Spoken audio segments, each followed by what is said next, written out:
Okey, bismillahirrahmanirrahim. Assalamualaikum warahmatullahi wabarakatuh dan salam sejahtera kepada semua yang menonton kita pada dalam channel kita pada hari ini. Jangan lupa subscribe dan juga korang support lah, korang share dan ramai-ramai. Okay, nama saya Teacher Hadi, your swimming teacher, your swimming advisor, and I always sharing about water safety and swimming tips. Today saya nak ceritakan kepada korang basic swimming skill yang mana-mana profesional, mana-mana orang kata yang dah pandai berenang sekarang ni pun mereka akan belajar buat benda ni terlebih dahulu. So korang yang nak tahu, korang stay tune sampai akhir rancangan ni. Saya akan tunjukkan apa yang perlu kita tengok terlebih dahulu untuk kita belajar swimming ni sebenarnya. Okay, so sebenarnya kalau korang nak tahu, yang paling penting sekali dalam kita punya swimming adalah breathing kita. Sebab apa? Once kita punya hidung kita masuk air ataupun kita tersedak air, kita akan jadi panik. Sebab tu kita kena belajar betul-betul asas ni. So apa yang saya nak terangkan kepada korang, macam mana kita nak settlekan benda-benda macam ni. So kita kena mulakan daripada awal lagi. So yang pertama adalah basic swimming skill kita adalah breathing technique. Seperti mana yang korang tengok dekat dalam video yang saya tunjukkan ni. Okay, ini adalah permulaan. Okay, dia ada beberapa level. Kita mulakan dengan level yang pertama. Ini adalah cara untuk kita menahan nafas. Untuk kita menahan nafas, kita kena tahan nafas menggunakan mulut. Kita kena tarik nafas menggunakan mulut dan lepaskan nafas menggunakan hidung. Tetapi cara yang pertama kita akan tahan nafas terlebih dahulu. Ambil nafas, seal, and then seal hidung and tahan nafas. Tengok saya pegang kat tepi kolam tu supaya kita lebih lagi confident. Okay, so ini semua akan meningkatkan kita punya water confidence kita lah. Sebenarnya banyaklah benda-benda yang sebagai swimming teacher dia akan buat lah untuk buat perkara-perkara macam ni. Tetapi untuk dalam video kali ini saya nak tunjukkan beberapa perkara yang perlu kita belajar terlebih dahulu. Okay? Yang pertama tadi level 1 tadi kita tahan nafas sambil kita pegang kat tepi kolam. Okay? Yang kedua kita tahan, kita buat bubble. Okay, kita buat bubble yang kita tarik nafas menggunakan mulut dan lepaskan nafas menggunakan hidung.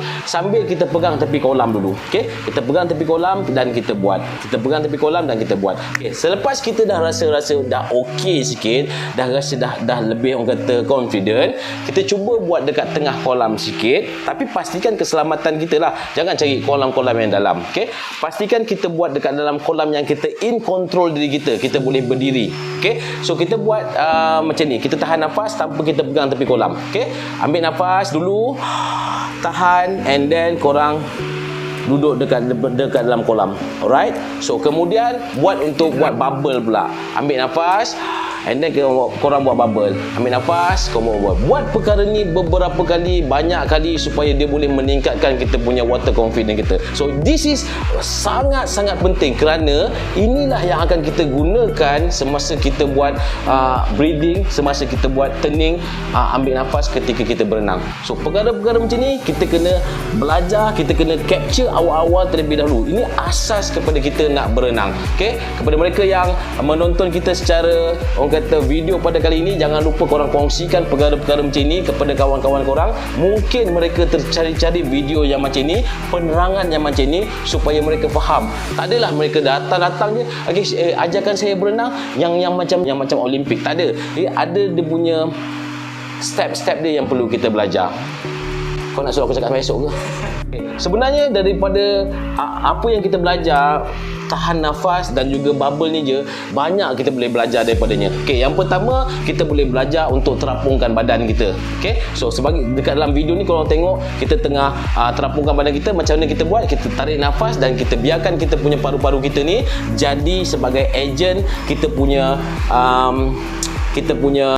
floating edge kita. Okey, agent kepada floating kita. Okey, dan macam mana kita nak tenggelam pula, kita kena lepaskan sebahagian daripada nafas kita dan kita turun ke bawah. So korang boleh nampak daripada video ni, tetapi kalau tak yakin untuk buat perkara-perkara macam ni, ambil ini sebagai ilmu terlebih dahulu. Nanti kalau korang dah nak belajar, ada orang yang guide, ada cikgu yang guide, korang lebih mudah untuk faham, lebih mudah untuk belajar. Okey, Okay, jangan lupa untuk subscribe kita punya channel kita dan kongsikan kepada ramai orang kerana ini adalah ilmu yang kita berikan secara percuma kepada korang semua.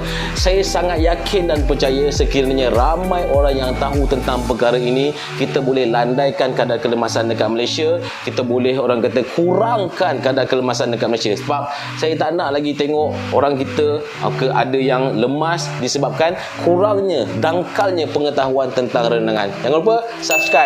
Nama saya Teacher Hadi, your swimming teacher, your swimming advisor. Play the game better. Assalamualaikum warahmatullahi wabarakatuh.